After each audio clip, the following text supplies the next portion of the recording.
I thought that I could explain what was going on while in the ER, in a lot of pain. I want to believe Jake's a nice guy, but you just threw a lot at us. And H3 was going live, and I was like, okay, so if I address this, then there's nothing to talk about, everything's all good, and then I can focus on my health. I'm sitting here, I'm like, that is probably what he actually thought. First bit of genuinity, and then my health. The attitude and the tone, everything was bad. I came across as annoying and entitled, and prior to recording that day, I had been dealing with one of the first like big major health scares that I've had in the last. I do think that it was my initial reaction to having the first day in 3 to 4 years where I was just on the phone with doctors and insurance. Oh my God, dude, shut the f up about the doctors. If you're sitting here and you're constantly talking about how sick you are as an excuse for your actions, people are just gonna be like, oh, this guy's happy they're sick. And I know that sounds like f***ed up, but I know people who are happy to exaggerate their circumstances to make an excuse for it. I mean, we literally have Boogie. You absolutely know that somebody like Boogie2988 wanted to have cancer so he could say, guys, I have cancer, I need money. Like, he's the kind of person that wants to be a victim so bad. If he had the fucking balls to do it, he would like cut off his arm just to be like, hey guys, I don't have an arm. And that's the vibe that people are getting from you now.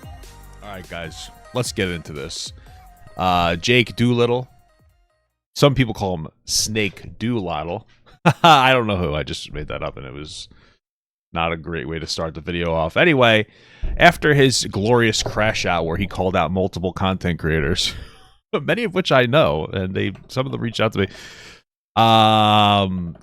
He indirectly called them out. Oh, excuse me. He threatened to call them out. He threatened to expose them for not giving his charity money. So, you know, pretty alpha move there. He did that. Then he got a lot of backlash, crashed out, went on a live stream, got upset. I kind of felt bad for him, but there was also sad music. Somebody edited over it.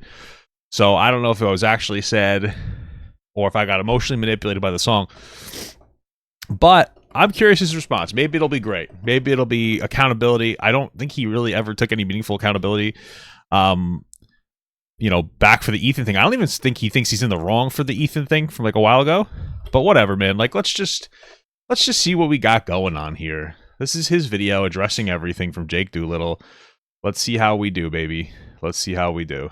Hello, everyone. Hi. My last video sucked. And the following... Why? Why did it suck? I want that explanation. Because I feel like I saw him in his like crash out. He was like, you know, I make a video that means so much to me, and then if this doesn't get received well, and then, you know, it's like, do you actually know that you had a bad take, or are you just saying that to appease people so that they don't think you're a bad guy, or you just don't want the smoke, you know? What is it?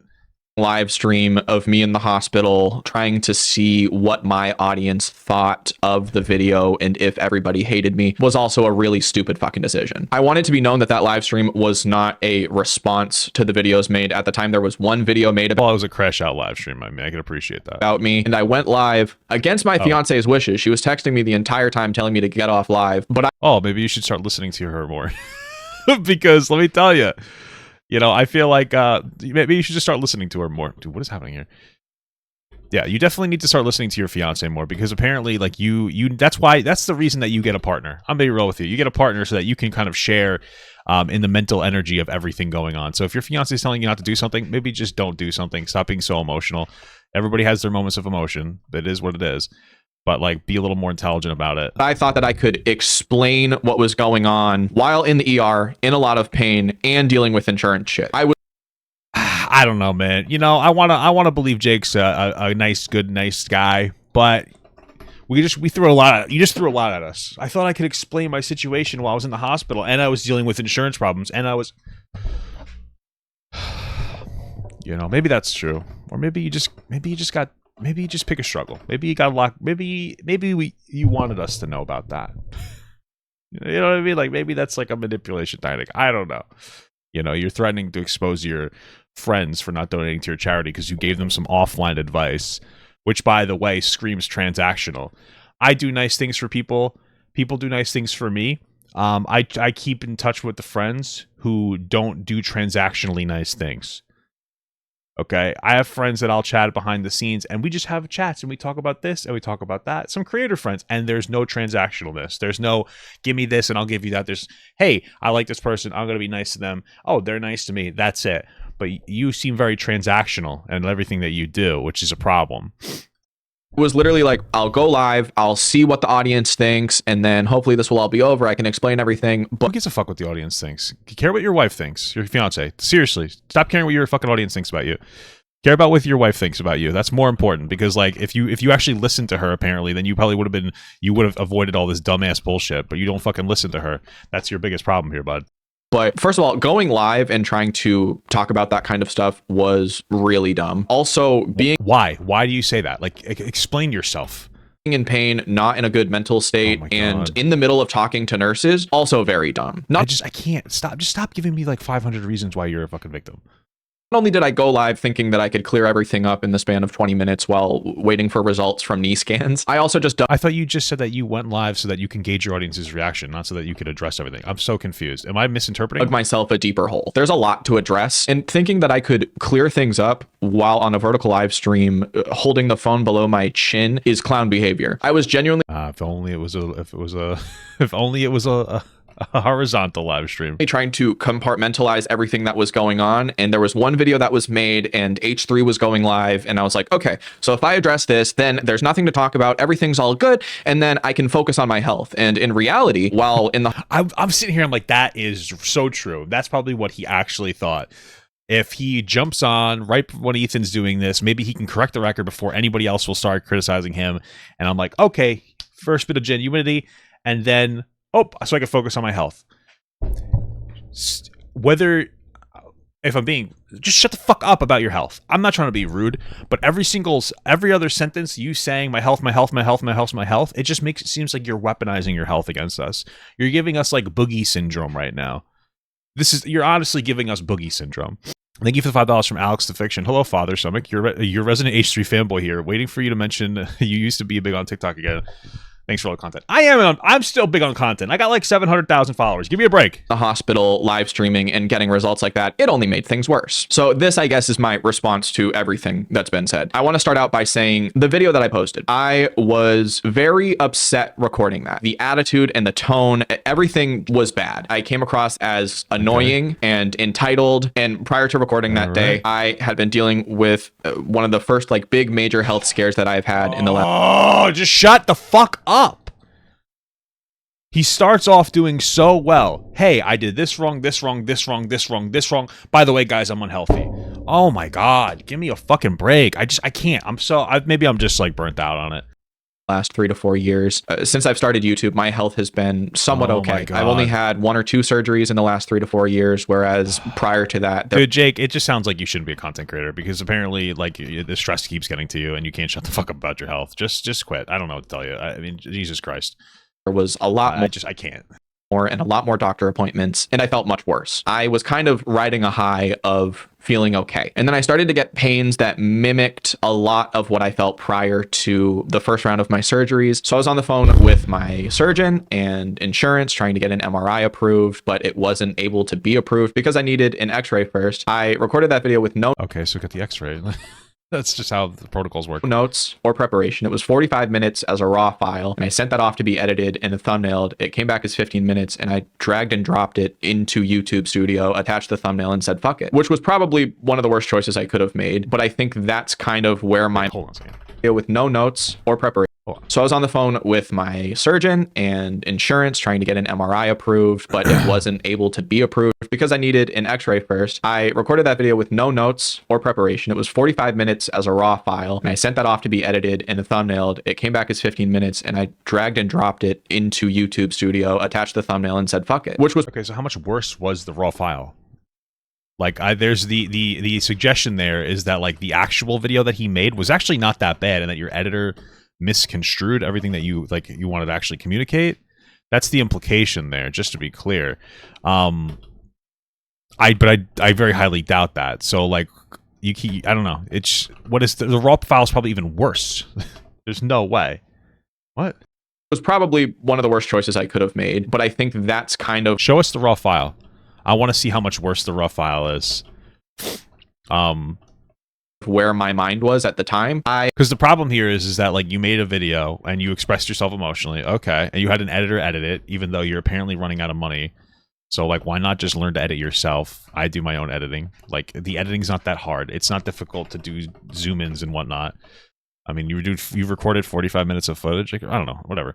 Anyway, the implication is that like it really wasn't that bad when you sent it off, but like he kind of almost like misconstrued you some of the ways. That is kind of the implication there. I don't know how that missed, but that is the implication there. Especially since you blamed it on your editor last time. So like, give me a little bit more. I had also been declined for disability insurance because since I'm self-employed, I don't meet the requirements of disability insurance because it would be like trying to get Yeah, because you make too much money, Jake. You only get disability insurance if you can't work, or that's what I would imagine. So yeah, you okay. coverage for a house in the middle of the ocean, trying to get like flooding insurance. That also added to my stress because if I end up going through another period of time where I'm very sick, I don't have any sort of backup plan. I had no topics to talk about. I had just watched a video of a YouTuber talking to the camera and ranting about like things that he was passionate about. And I was like, fuck it, I'm going to do that. And I'm upset and I'm scared and I'm frustrated with everything that's going on in my personal life. So this is so funny to me because you're sitting here trying to shame creators into giving you money privately. So you're talking to creators, but you're also experiencing a content drought. So instead of talking to these other creators and be like, hey man, like I don't know what to talk about. Could you give me advice on that? Because there's not a lot going on. You decide to shame them to give you money. Like you realize that you like imagine reaching out to these same creators and be like, hey man, like I just don't know what to talk about. You got any advice? Oh yeah. But instead you choose the, hey man, give me all your money. You know, it's like, what is that? It makes no sense. What? who cares? Especially since it was a complete throwaway video. There's a lot of the stuff that I was saying in that I still stand by, where, you know, I want never stop to work. Like all the basics of it. I don't know. Like if Jacob was somebody I could trust, like I would have a conversation with him about how, like, what content to do. Like, you're not maximizing your potential. You guys know I yammer on about this, but like TikTok is I mean, yeah, we'll see in January, I guess. But, you know, you're kind of missing the potential on that kind of stuff. There's a whole different content strategy you can engage in. I think for a lot of content creators like Jake, where they do more meaningful, like video essay style content, it's like impossible to hit these because they move so much. Like, you should absolutely have like a second channel where you do shorter form, easier content that's like not as demanding, so you can do more meaningful shit that actually matters when you actually have it available to come up. And then you could do some like shorter form, like maybe just like some silly little reactions. It's very normal. People, if people like you could develop a brand out of just like doing some reactions. I mean, all like the better content creators will do this. It's the smart way to go. You know, you really should be utilizing this content strategy, but you're like not. And instead of asking creators for like that type of advice, like, you're going on and on about how much of a fucking victim you are and blah, blah, blah, blah, blah. And it becomes so obnoxious, and people are just not going to resonate with that. You know, people have a level of sympathy, and I can appreciate that, but there's only so much. And like, even if you have a rough situation, nobody wants to hear you constantly bitch, moan, and whine about your fucking shit over and over and over again, and constantly use it as an excuse. You know what I mean? Because at that point, it's almost like you want to be sick. I mean, if you're sitting here and you're constantly talking about how sick you are as an excuse for your actions, people are just gonna be like, "Oh, this guy's happy they're sick." And I know that sounds like fucked up, but I know people who are happy to exaggerate their circumstances to make an excuse for it. I mean, we literally have Boogie. You absolutely know that somebody like Boogie2988 wanted to have cancer so he could say, "Guys, I have cancer. I need money." Like, he's the kind of person that wants to be a victim so bad that, like, he would, if he had the fucking balls to do it, he would like cut off his arm just to be like, "Hey guys, I don't have an arm." Like, that's the kind of person, and that's the vibe that people are getting from you now. Are still very true, but then in my anger I would say things like, if after a month nobody ends up donating, then I'm gonna have to talk about the people who have declined to donate. It's ridiculous. And that's fucking stupid. That was me trying to be like, why is it stupid? This is how hard I'm trying to make things work. And in reality, it came across as, you know, I have a bunch of rich people who I know, why don't they give my charity money? It comes off like you think, this is the problem, is that it comes off like you deserve money, and it comes off like you think you're right about publicly shaming people because you have a charity. It comes off as you're trying to weaponize a charity to be able to extract money from people, and you feel justified in being a shitty little bully for it. That's what it comes off as. I haven't been happy with the way that we haven't been able to up the amount of money given over time. And this apology video, to be good, needed to be like, listen guys, I have a horrible frame on life, and I have like a bit of an entitlement complex, and I'm frustrated, and that's stupid of me, and I got to get my shit together. And so I made a mistake. You know, when you have half an hour apologies, it's never going to be a good apology. There's like, I don't know if there's ever like a circumstance where a half an hour apology is ever going to be like a particularly good idea. a half an hour for like what? So you can over explain yourself. Just be like, yo, listen, like I honestly have like a bit of an attitude. I have a fucking attitude problem. I have a goddamn attitude problem, and I let it get to me, and like I treated creators like shit over my like charity. Like I used that as an excuse. I felt like a little too self-righteous about my charity. I got a little worked up, and that was shitty of me, and I shouldn't have done that. That's what you needed to say. You need to be honest. People will be like, oh, you know what? That's real. We've all been there. We've all had our crash out moments in like real life where we've done entitled shit. We've all done entitled stuff. And if you say you've never like acted entitled before, you're not a person. You're being stupid. Okay. Or you're like fucking, I don't know. You're just not real. Or maybe you're a really good person. And in that case, I don't want to talk to you anyway, because I don't like good people. Okay. Give me your flawed. Give me all your flawed. But instead we get this. Fuck is this? We are only getting more and more applicants, and we don't have the finances to give out more. You have a year's worth of finances, Jake. Shut the fuck up. More money to more people. Also, because videos that I've been posting haven't been getting. So why didn't you make a video that's like, hey guys, I really want to like just have. If he made this is the problem. Is what was the focal point of that video? The focal point of that video was these creators won't give me money. If he made a video that was about how he has this charity and he's trying to expand it and it's frustrating and he can't get creators to give him money, and like 30 seconds of the video was like, yeah, you know, I have some like some people I know in the background, and like, you know, they could give more, but they just won't, and I think that's shitty, but like it is what it is. That's a minor frustration vent in the middle of a video, which is primary intention is to say, hey, I'm trying to expand this charity. This is something that means a lot to me. But the primary point of the video was to shame and embarrass and try to expose and pressure people into giving you money. You were trying to extort money out of people. It was ridiculous.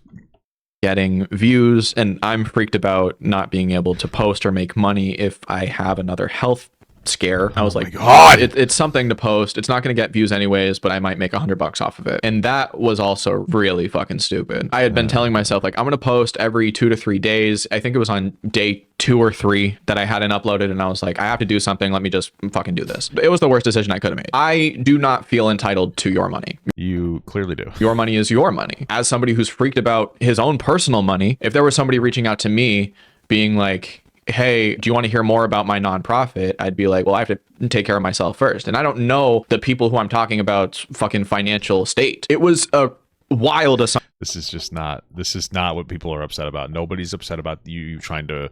Nobody's upset about the fact that the people that you were talking about were rich. They're upset about the fact that you have an entitlement complex. The fact this doesn't matter, because now we're going on the route that's like, oh, well, you know, maybe those rich people making $20,000 a month, they actually were not financially stable. I should have been more sensitive. That nobody fucking cares about that. It was never a criticism.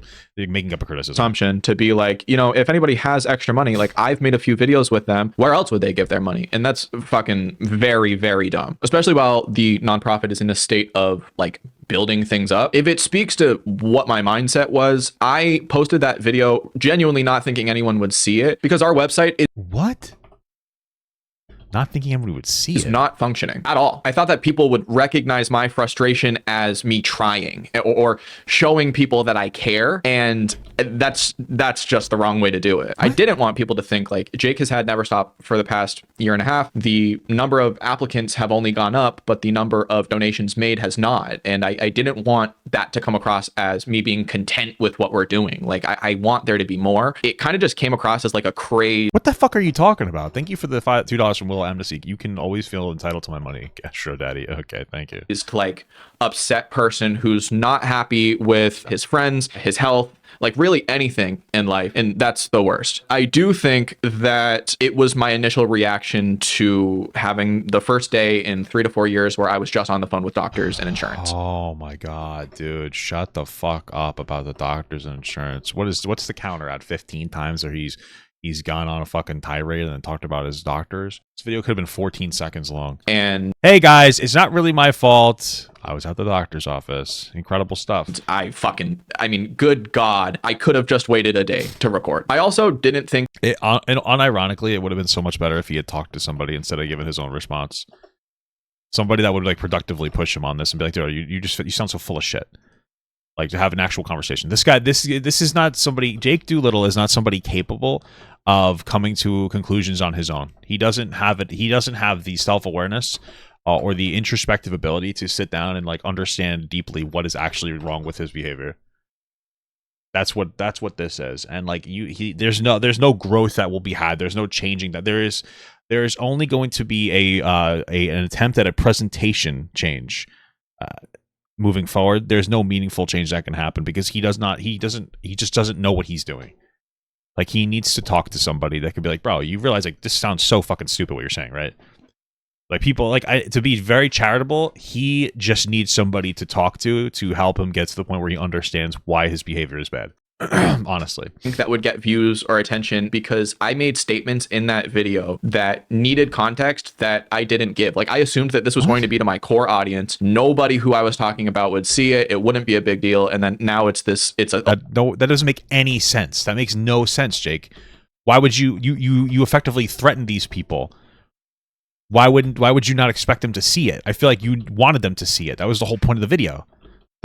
Is that like an unreasonable assumption to make? I don't under a whole thing. I said that no nonprofit gives directly to people like we do or something like that. And so my core audience knows that in previous videos I've talked about, like, I think it's really cool that we're able to give money through PayPal and have it in the recipient's pockets within seconds. But without context, that's me saying no other nonprofit does what we do. We're the best. While we're giving 500, I mean, it doesn't make I don't think anybody gave the shit about that. Make any sense. I also said something like no other YouTuber is posting as much as I am or something. First of all, that's just completely false. With context, these are things that, like, do not matter. Nobody cares about, like, the silly little stuff that maybe was wrong. People care about the general core issue of your video. I was trying to be like, all of my mutuals who I've been friends with for a while, I mean, they upload, like, basically they upload once a month and I'm working so hard. But, like, in reality, these people are... Jake, I'm not trying to be an asshole because I'm not exactly the hardest worker. You pass your videos off to an editor. How hard is your job? I'm not trying to be rude, but you're sitting here and you're passing everything off to an editor.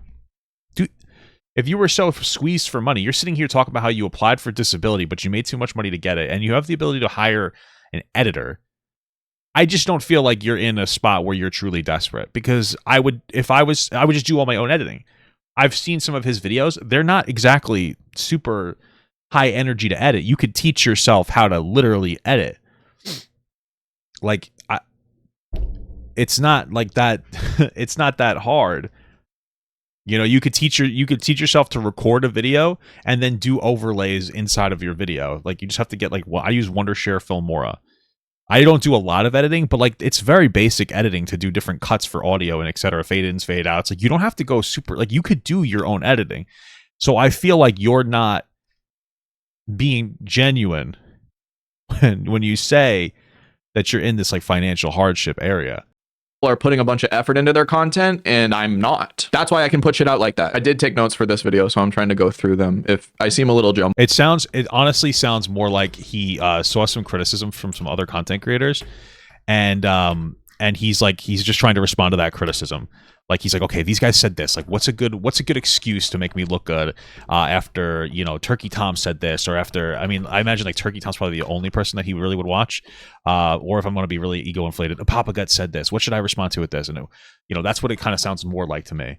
There's a lot to cover. The reason why I ended up talking about how no influencer has donated to Never Stop is, out of all of those stories that I told of people not giving to Never Stop, one of those happened recently, and that's the one that spiraled me into a fucking tizzy. So a YouTuber reached out to me and wanted to get on a call and wanted to hear more about my nonprofit, and we talked about, like, all this different stuff. I got my hopes up. Like, this was somebody who could change Never Stop, and kind of was saying things like, you know, I want to hear more about your nonprofit. Let's talk more about philanthropy. Let's do, like, and so in my head, I was like, holy shit, this is amazing. And then that person stopped talking to me. I found these fucking... Did you ever question, like, why this person would stop talking to you? Like, do you think that maybe, like, your behavior and offline is the reason? Because if you're acting like this online, I mean, I could only imagine how you act behind the scenes, and, like, how pushy or something. I could see it. I don't even need to know the specifics, but I could see a creator going like, something just sounds off about this guy. And when you're buying into somebody's specific charity, if something seems off with the person, like, you're not going to be very likely. You're going to be less likely to want to invest in their charity. It's your specific charity. In niche little times that I've talked to other influencers and used that against them. And that was really fucking shitty. And I don't want to give too much detail about this situation, because this whole idea of threatening to say names was so fucking stupid in the first place that I don't want to now have this. It wasn't stupid. It was entitled. It was bratty. It was shitty. It was pathetic. It was immature. It was just that's what it was. It wasn't just Like it needs to be more than just like stupid. Because based on like the way that you're talking, it comes off as like, oh, that wasn't the play, guys. That was probably not the play to make there. Like it's more than just not the play to make. Like it was fucking shitty. Video be me releasing a name, but like I built up in my head over the span of a week different possibilities of working with this person and pitching things, and they had reached out to me, and I know for a fact that I put too much like pressure on that whole situation. I don't. So were you harassing them? Is that what was happening? Think that anybody is obligated to give me money. It is all out of me just being frustrated that things aren't going as well as I'd like them to be. I'm not making enough money to really change anything. So then how the fuck are you hiring with the outcome of Never Stop? And I started to find like situations where I was like, oh, well, that person I spoke to a few times and they didn't give me money, so I could use that to back up my claim and argument that people should give me money. And I apologize for making people feel pressured and like hinting at outing people who didn't fucking donate. Again, I've been taking notes for like you didn't hint at it. You were pretty explicit about 2 days trying to get everything in order. But now that I'm reading this back, everything's not in order. So I made 3 copyright strikes after that video. The only videos that I copyright striked were pure re-uploads to YouTube. Yeah, that's fine. Like if it's just a pure re-upload, like I don't care. With no commentary over it. There's a lot of people who think that I have been copyright striking critical videos of me. I am completely okay with critical videos. That part is like, that's fair to copyright strike those people.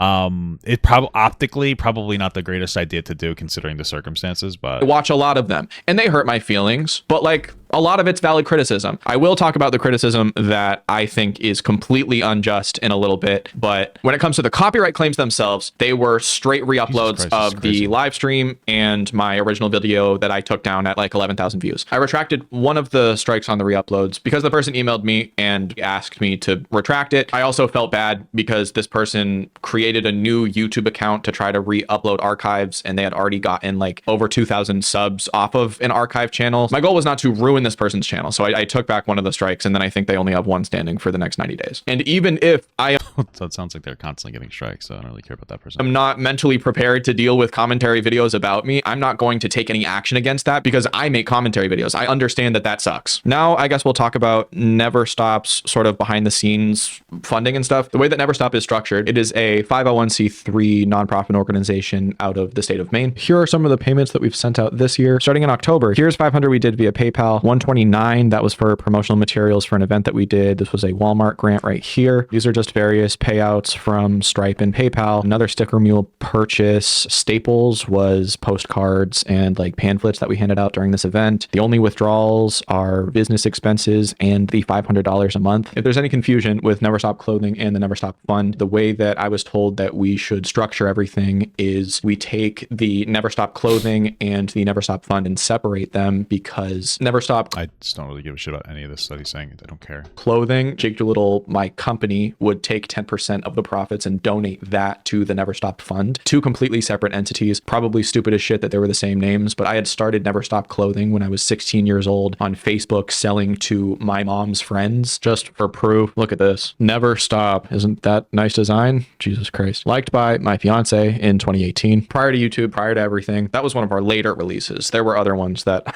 I can't find. The Never Stop Fund was started because I had made the Never Stop Clothing brand and I wanted to give back to people who are going through the same thing that I once was. Never Stop Clothing was first.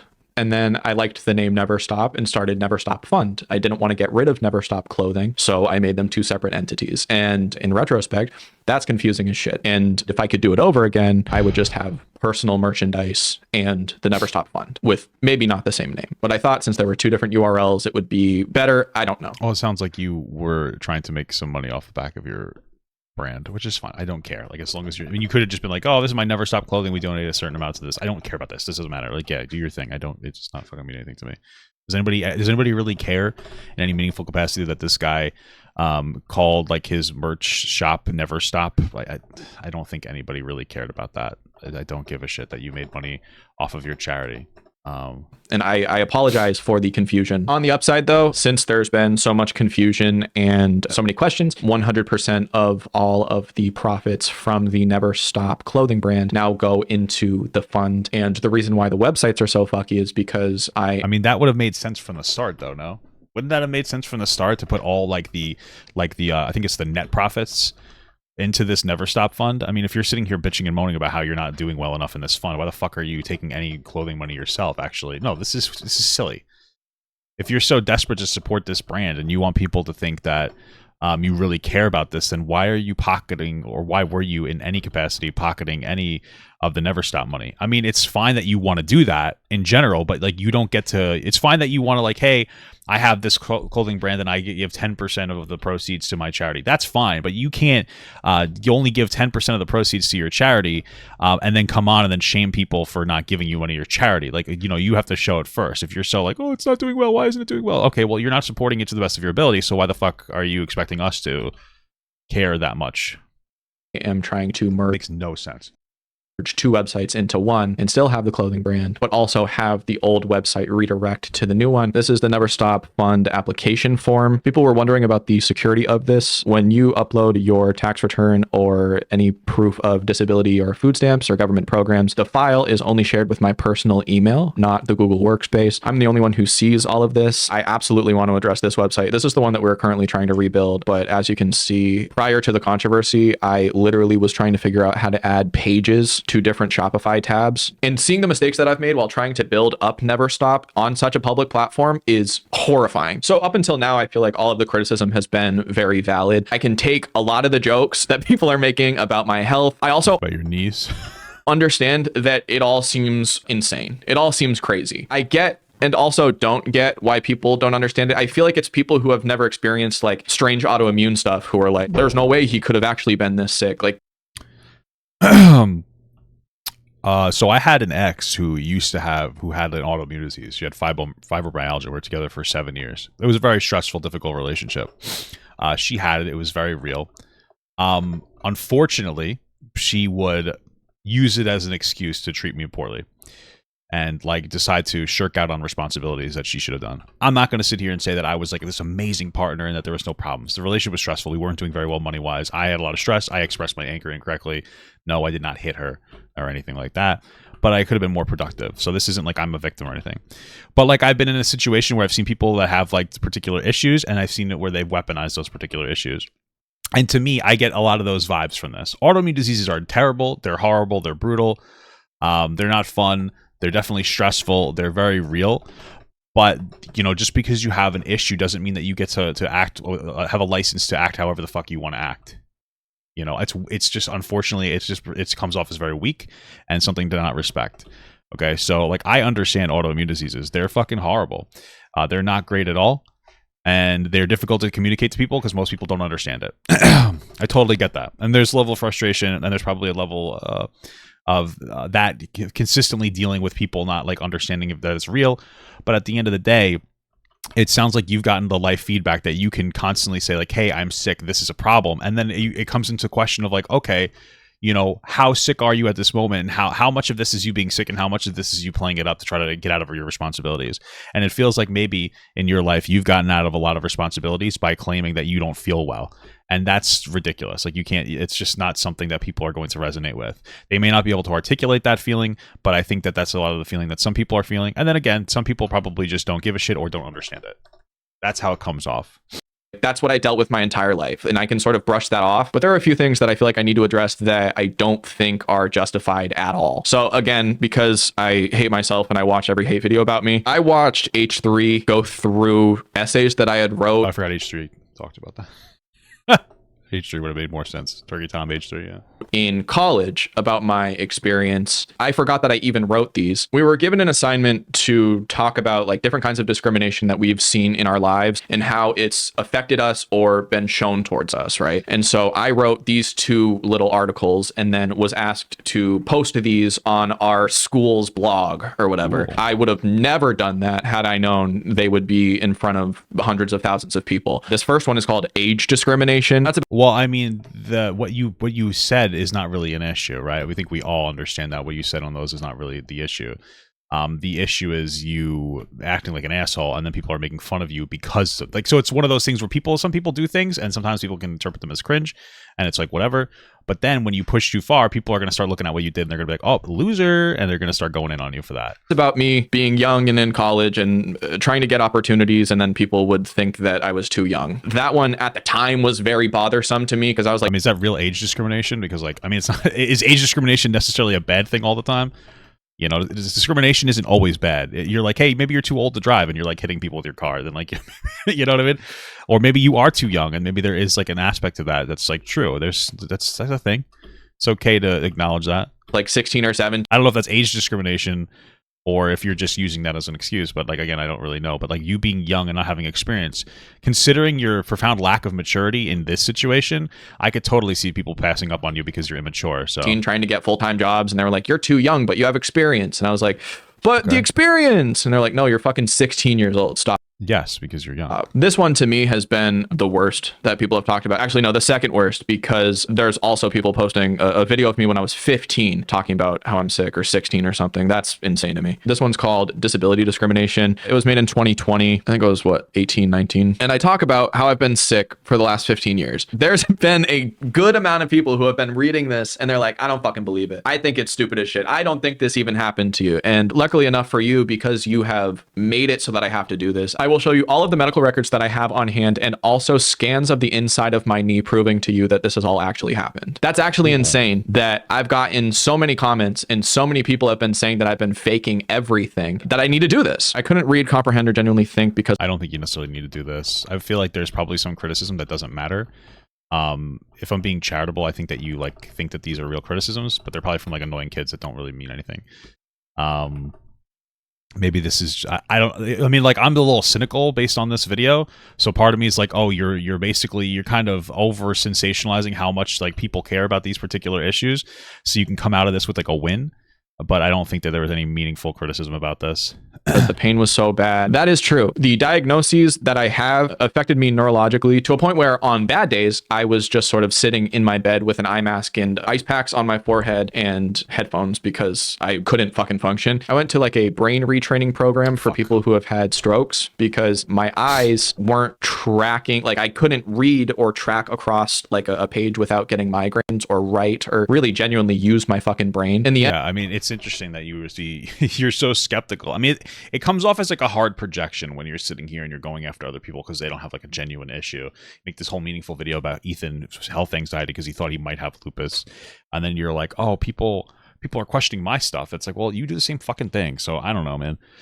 And they attribute everything to like that tick bite, but I mean, who knows? In middle school, I started to fully understand what discrimination is. One day I showed up to school in a wheelchair because I woke up and I couldn't walk. So I'll give you details on that. I woke up and I couldn't walk. I couldn't do crutches because it was affecting both of my legs. I rolled up to the front door and the nurse greeted me by rolling her eyes. She pulled my mom aside and told her that my wheelchair was too much of a hassle and a distraction. The entire school, I thought I was faking my pain for attention. We actually spoke with lawyers regarding that. And unfortunately, we didn't have a case because I did not kill myself due to the treatment that I received from Mahoney Middle School in South Portland, Maine. The middle school I went to was a very old building and they didn't have elevators. They only had stairs, but on the stairs, to be ADA compliant, they had these little things that you could roll a wheelchair up on and it would take like 5 minutes for this thing to go down the stairs. I was like, hey, can I leave class like 5 minutes early? A janitor or somebody can help me navigate this. I was the only person who needed to use it. The nurse was saying how much of a problem that was because there needed to be someone to man the chairlift. And so what they ended up doing was just putting me in the like teacher's meeting room and bring me meals. And so I would be there for like 6 hours. Also, I want to clarify, I said I couldn't read, comprehend, or genuinely think because the pain was so bad. So like whenever I used my brain or read or tried to do homework, me saying I couldn't do this means that it would cause migraines and headaches and I would feel nauseous and I would sometimes vomit. Not that I didn't know how to read. That's probably,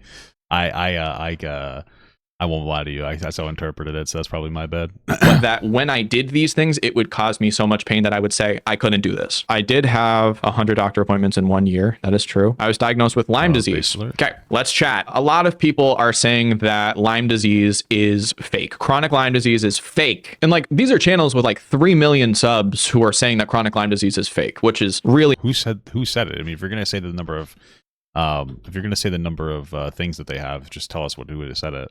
insane. When I was diagnosed with chronic Lyme disease, that was not a controversial thing. Here's the thing that disappoints me the most. It's all based on terminology. Basically, I was bit by a tick when I was 3. I didn't start Damn, and you didn't get superpowers? That's fucking crazy. treatment for like a decade after. And so they weren't able to catch it and treat me like they would with somebody who got Lyme disease and they caught it early. Because it was in my system for so long, I was on antibiotics for a majority of my life, which is really, really bad for you. People literally just read headlines, and it really frustrates me because people who have Lyme disease that isn't treated by the first 30 days of antibiotics, according to some of these big channels, are completely fucking false. But the report that they're quoting from the CDC, this is the exact same thing that they're reading. They do not read the entire thing that says the conditions where patients experience prolonged symptoms due to Lyme disease is called post-treatment Lyme disease syndrome, and its cause is currently unknown. The Centers for Disease Control encourages using this terminology when communicating about prolonged symptoms due to Lyme disease. They discourage the term of chronic Lyme disease because it implies that prolonged symptoms are caused by an ongoing bacterial infection when in fact the cause is not currently known. So I use Lyme disease as a blanket term for the co-infections that I got from the initial bite. I have a diagnosis of Bartonella, which is a parasite that's in your blood that I got from the initial tick bite of Lyme disease. We would assume, this is all guesstimating. The only thing that I can tell you is what shows up in blood results and what my diagnoses are. They don't know what really caused all of these things. I have these marks specifically under my armpits and on my legs. That is called Bartonella rash. I understand why people would be confused, but then to say that I've been faking it because I used the wrong terminology because it was not told to me when I was 13 years old and diagnosed is absolutely insane. I also saw that H3 said that there was no way that I could be 23 with 9 knee surgeries. Here are photos from every single surgery that I had. This goes back to 2016, 2017. I'm sorry that I'm cropping these weird. Yeah, I mean,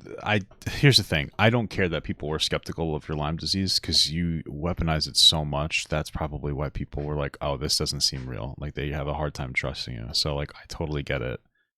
I guess, I mean, I don't care that people are skeptical considering the circumstances is what I'm saying. It has the location of the surgery center that I go to. April 25th, 2017. This is me dancing in another hospital bed. Fuck. Cool. Pre-surgery. July 7th, 2017. August Nice 25th, dance. 2017. 2017 again. August 13th, 2018. I don't remember if that was knee or if that was a different one. This is some of my most recent ones. January 7th, 2021. April 1st, 2021. And then April 22nd, 2022. And also, just because I am trying to be a open book, I went into my insurance portal and It would be an open book, idiot.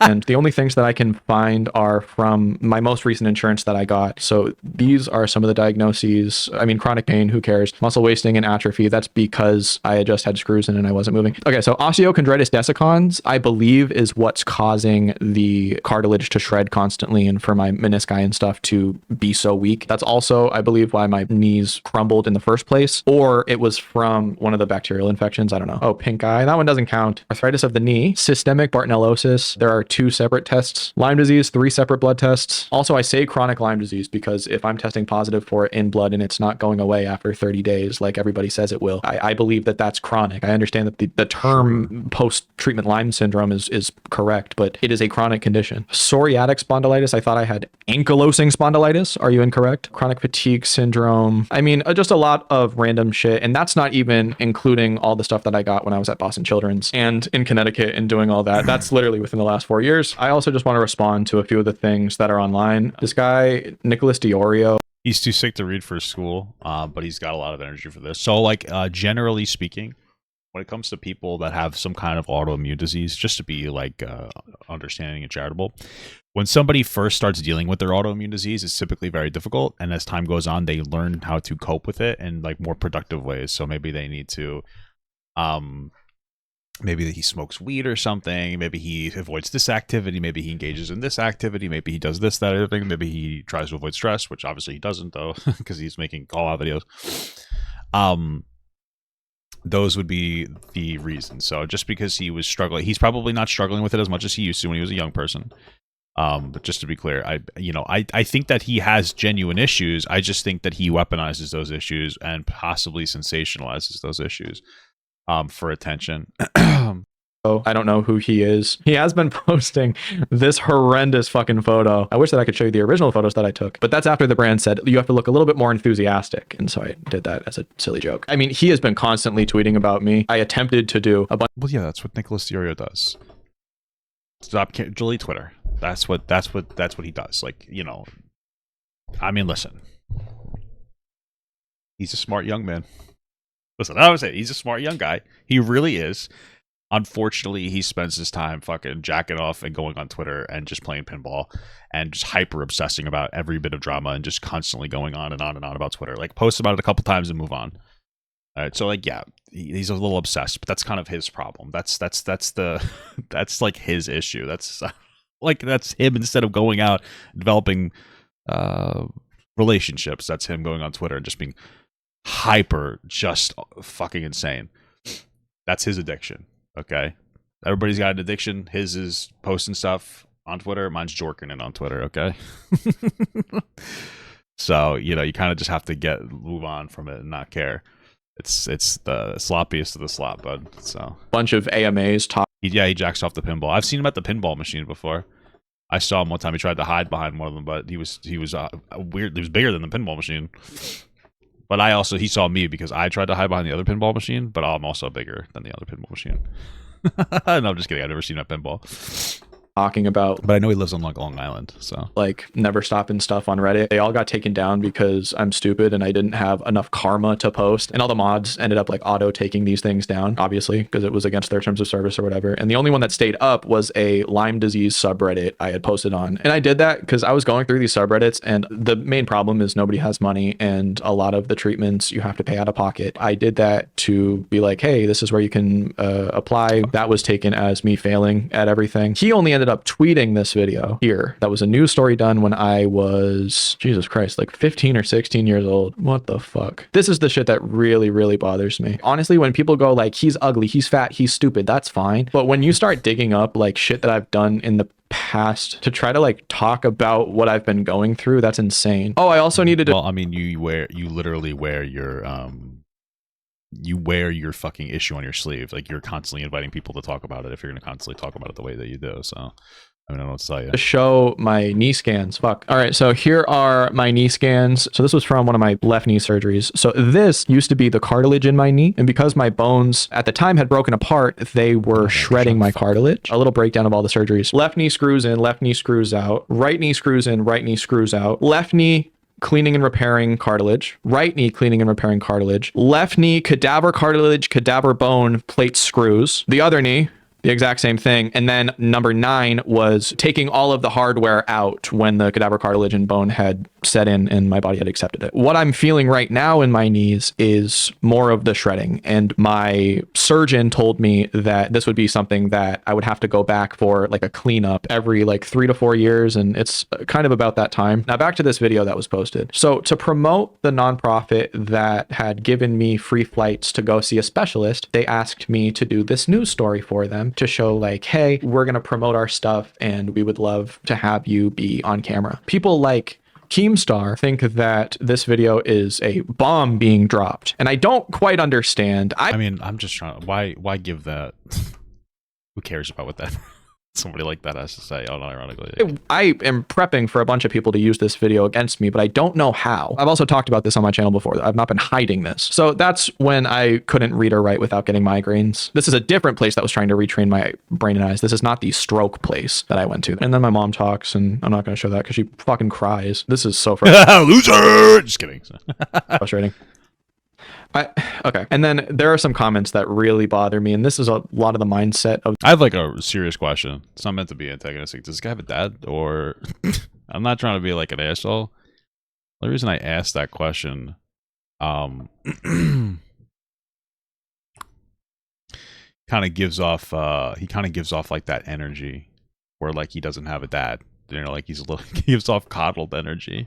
Sorry, but... the people who think that I am Gypsy Rose Blanchard. I have grown up as Gypsy Rose. I've got the fucking glasses. I just need to switch up my voice. Okay, either he's actually chronically sick or you just unearthed a Munchausen by proxy situation. Clear case of Munchausen's by proxy. Did so little he bankrupted his mom. We really need to get to know this man's mom. So that's on Twitter. And then is your mom hot, or what's that issue with that? The Reddit community said, this is so interesting. Like, he's never really gotten a solid diagnosis. If chronic Lyme disease isn't a thing, maybe he does have lasting effects. I don't know. I have so many questions. I admit I have suspicions of Munchausen's, but I feel like I'm in the wrong. I feel like a huge dick, whatever. Munchausen's is way more prevalent because of social media. And I ticked all the boxes. Sure, it can exist, but without Jake's personal medical files, it's not reasonable to speculate that his illness isn't real. Well, I showed you all my medical files, and I've shown you the inside of my knee tearing apart due to those diagnoses. I don't know what else I can give you. I'm sorry if this is unbelievable. This is why I started Never Stop. The video... Just to be clear, people wouldn't have been questioning your shit if you didn't constantly try to use it as a weapon to guilt people into doing things for giving you money. So, like, to sit here with this framing, it's like, this one's on you, bud. People questioning your shit is on you, buddy. Just to be clear. So keep that in mind. That I made was fucking stupid, and I was angry, and I regret it, and I absolutely apologize for what I said during that video. This was a really long video, but I appreciate you if you stuck through it. I hope that this cleared some stuff up. Again, I apologize for that video 100,000,000%, and I'm sorry to my creator friends, and it was a stupid take, and I can absolutely admit that, but I guess that's it. I appreciate you all. Thank you so much for watching. Have a great day. Bye. All right. Probably didn't help your situation there, buddy boy, but it is what it is. What are you gonna do?